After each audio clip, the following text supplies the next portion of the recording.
Good morning, everyone. I hope everyone's well. I just wanted to jump on here real quick, just so we can see as a people what VP Kamala Harris is doing with Joe Biden in office as we stand in a policy that has failed the American people. Stay tuned and watch this with me. Do we want more of this going forward?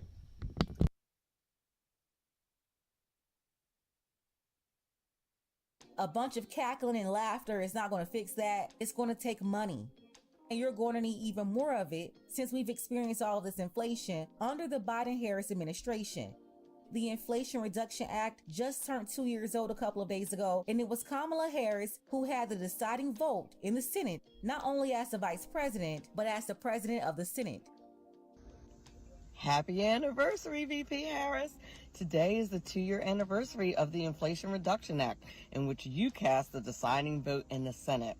And now the cost of living for the American people is on average 20% more than it was when the act was passed. Even last year, President Biden admitted that the cost of living had gone up 15%, and yet you stayed the course.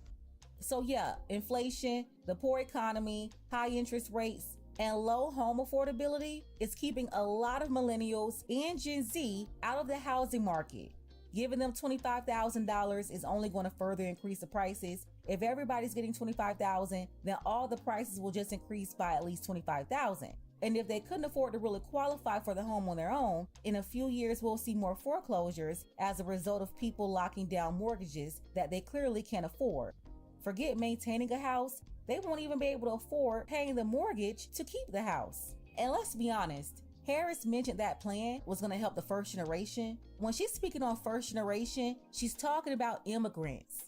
So basically, they're telling us that this $25,000 is going to put Americans in homes. No, what they're trying to do is house those illegal immigrants. They're the ones that's new to the system, not us. We've been here forever. So while she says she'll give $25,000 away, it's like the car dealer that says, look, the payments are going to be $90 a month and no money down, but you get there and you leave with a $500 or $600 payment. It's impossible to deliver, like the American Rescue Plan and the Inflation Reduction Act that delivered nothing to this country. It was $3.2 trillion. That could have built 8 million homes, or it could have provided 48 million Black households with $300,000 in cash, but that didn't happen either. Cardone said something interesting. He said instead of wasting a bunch of money that didn't help stimulate the economy at all and only made inflation worse, that money could have been used to build 8 million homes, or 48 million Black households could have received $300,000.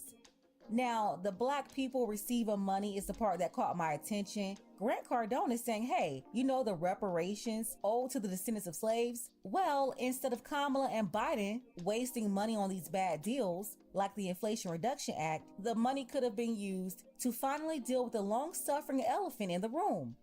When Grant is talking about money to Blacks, he's basically talking about reparations. But yeah, it was definitely a point that was interesting considering Kamala Harris, the so-called Black American woman that's not Black American or Black, she's in office right now. And she already told us she would never do anything for Black people from us and tell us she's not going to give us anything, only to turn around and allocate over $26 billion alone to her AAPI community, specifically using 2 federal programs, $20 billion in government contracts to AAPI businesses, and another $6 billion in funding. Remember, I reported on that over a week ago. That was for 2023 alone. The link to the full video is below, but it's amazing that you have a billionaire willing to tell the truth that they could have helped Black people with all that money. Meanwhile, you got Steve Harvey telling us to stop asking for tangibles.